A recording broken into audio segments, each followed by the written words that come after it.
अस्सलामु अलैकुम वरहमतुल्लाहि वबरकातुहू अऊज़ु बिल्लाहि मिनश शैतानिर रजीम बिस्मिल्लाहिर रहमानिर रहीम। आज मैं बहुत ही अहम टॉपिक पे बात करूँगा। एक हमारे जिस्म के अंदर एक ऐसा उज़्व है जो हमें डिटॉक्सीफाई करता है, यानी हम जो भी चीज़ें जहरीली बाज़ दफ़ा खा जाते हैं, कोई नुकसानदेह होती हैं, तो वो डिटॉक्सीफाई करके वो आगे आगे फ़िल्टर करके हमारी बॉडी को देता है कि बॉडी को कोई नुकसान ना हो। इतना अहम ऑर्गन है, अगर उसके ऊपर ही कोई प्रॉब्लम बन जाती है तो हमें क्या करना चाहिए। इसका मतलब ये होगा कि अगर वो अहम उज़्व जो है वो किसी प्रॉब्लम में आ जाता है तो सारे का सारा निज़ाम, सारे का सारा जिस्म, सारे के सारे आर्गन जो उसके साथ अटैच होंगे, आगे जो उसके अंडर कर रहे होंगे, वो सारे के सारे डिस्टर्ब हो जाएंगे।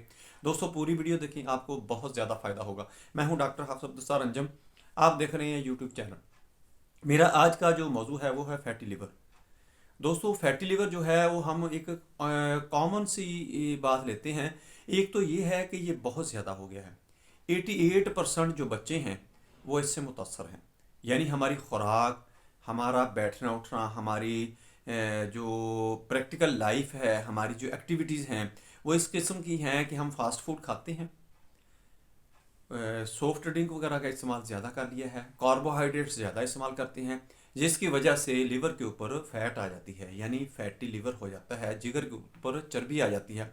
अक्सर लोग ये कहते हैं, सोचते हैं कि मैंने अक्सर लोगों को सुना है ये कहते हुए कि ये चर्बी खाने से, ये फैट खाने से ये चर्बी आती है। नहीं दोस्तों, ऐसा नहीं है, ये कतन नहीं है। ये बिल्कुल अपने दिमाग से निकाल दें, ये बात बिल्कुल आपकी गलत है, क्योंकि फैट खाने से ये नहीं आती। बजाते खुद ये जो लिवर है इसका टेम्परामेंट जो है, इसका टेम्परेचर जो होता है, गर्माइश पे इसका होता है टेम्परामेंट। अगर ये बजाते खुद ही इसके ऊपर चर्बी आना शुरू हो जाती है, फैट जमना शुरू हो जाती है, तो इसका मतलब ये हुआ कि इसका वर्क जो है, इसका फंक्शन जो है वो सुस्त हो गया है, यानी ये बजाते खुद ही काम नहीं कर सकता। ये बजाते खुद ही अपने आप को मेंटेन नहीं कर रहा, तो इसने दूसरों को क्या करना है। जैसे एक बंदा अगर ताकत में है, वो बर्फानी इलाके में चला जाता है, उसके ऊपर बर्फ़ जमती है, गिरती है बर्फ़, अगर वो उसके अंदर सर्वाइव करता है, वो अपनी एक्टिविटी को जारी रखता है, वो अपने काम काज करता है, एक्सरसाइज करता है, मुख्तलिफ एक्टिविटी करता है, तो अपने जिस्म को वो हीटअप रखता है, वार्म अप रखता है, तो वो सर्वाइव कर जाएगा, वहाँ पर ठीक रहेगा। इसका मतलब ये है कि वो तंदुरुस्त है, सेहतमंद है। अगर उसके ऊपर बर्फ़ जमना शुरू हो गई और उसकी जो मूवमेंट है, उसकी जो हरकत है, एक्टिविटी हैं, वो रुकना शुरू हो गई और सुस्त होना शुरू हो गई, तो फिर क्या आप उसका मतलब निकालते हैं? क्या वो सेहतमंद है? क्या वो सही काम कर रहा है? कतई नहीं, वो सही काम नहीं कर रहा है। ये तो उसके मरने की निशानी है कि वो बर्फ़ के नीचे दब कर, या उसके जिस्म के ऊपर बर्फ़ जम जाएगी, उसका टेम्परेचर रिड्यूस करके, कम करके उसका ब्लड जो है वो मुंजमद हो जाएगा, फ्रीज हो जाएगा, वो मर जाएगा, डेड हो जाएगा।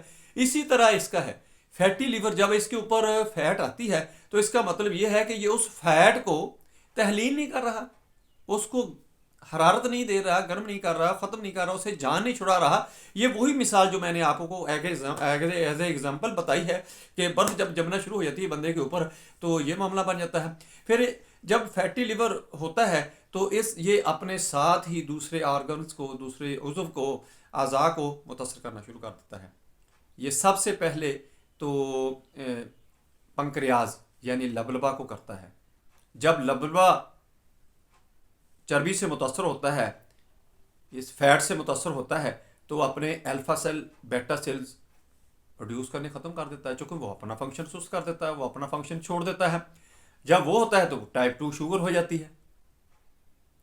दोस्तों ये फैटी लिवर जो है, इसका बिल्कुल आसान इलाज है, आप कर सकते हैं। यहाँ तक कि लिवर सिरोसिस होने से पहले पहले आप इसको आप रिटर्न कर सकते हैं, बैक कर सकते हैं, आप बिल्कुल इसको नॉर्मल हालत में ला सकते हैं।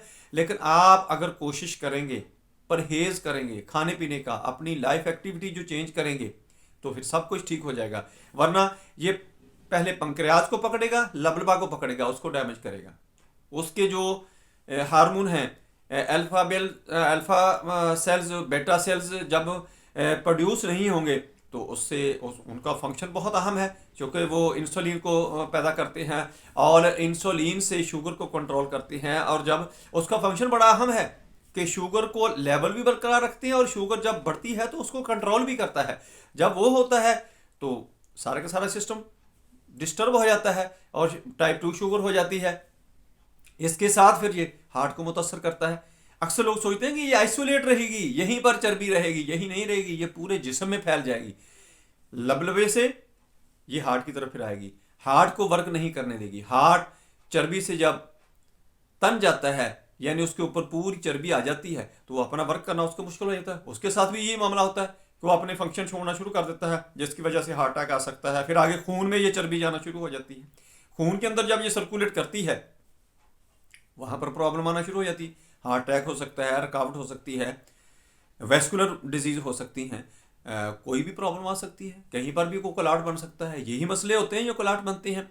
फिर ये गुर्दों की तरफ आती है, गुर्दों को डैमेज करना शुरू कर देती है, गुर्दे के ऊपर। इसके साथ साथ मैं तस्वीरें लगाऊंगा, आपको बताऊंगा। गुर्दों के ऊपर, किडनीज के ऊपर जब फैट आती है, तो ये इनका फंक्शन डिस्टर्ब करना शुरू करती है, गुर्दे फेल होना शुरू हो जाते हैं। गुर्दे अपना फंक्शन का जो है वो, चूंकि गुर्दों का काम भी ये डिटॉक्सीफाई ही है, यानी जो हमारे जहरीले मादे, टॉक्सिक मादे जो होते हैं, वो उसने जिस्म से ड्रेन करने होते हैं और जिस्म को फिल्टर करके अच्छा खून और अच्छी चीज़ें जो है वो जिस्म को देनी होती हैं, ताकि जिस्म की रिक्वायरमेंट, जिस्म की कैलोरीज, बॉडी की जो फ्यूल है, उसकी फ्यूल कंजम्पशन है, वो पूरी होती रहे। जब ये फंक्शन ख़त्म होता है तो ये टॉक्सिन जिस्म के अंदर फैलना शुरू हो जाती है। इसके बाद दोस्तों, जो आप देखते हैं ना मोटे मोटे बच्चे गुगलू गुगलू कहते हैं, इसके बाद पेट के अंदर चर्बी आती है। ये सारी चीज़ों को पहले डैमेज करती है, डिस्टर्ब करती है, सबसे आखिर में पेट के अंदर चर्बी आती है। फिर जब पेट के अंदर आती है तो आप पेट को देख लें, बुरा हाल होता है। अक्सर बच्चे खा रहे हैं, सो रहे हैं, कोई उनकी एक्टिविटी नहीं है, वो इससे मुतासर होते हैं। इंतहाई नुकसानदेह है दोस्तों। इसका इलाज मैं आप बताता हूँ। एक तो आपने अपना लाइफस्टाइल चेंज करना है, सुबह की और शाम की वॉक का ख्याल करना है। वॉक को मैं बहुत ज़्यादा प्रेफर करता हूँ, तरजीह देता हूँ। मैं बजाते खुद भी वॉक बहुत करता हूँ, आप भी किया करें। हल्की फुल्की एक्सरसाइज करें, अपने खाने की हैबिट को चेंज करें। फास्ट फूड, कार्बोहाइड्रेट्स लो इस्तेमाल करें, बिल्कुल कम इस्तेमाल करें। अक्सर बच्चे चीनी का इस्तेमाल करते हैं, चावलों का ज़्यादा इस्तेमाल करते हैं, गंदम का ज़्यादा इस्तेमाल करते हैं, सूजी वगैरह का इस्तेमाल करते हैं।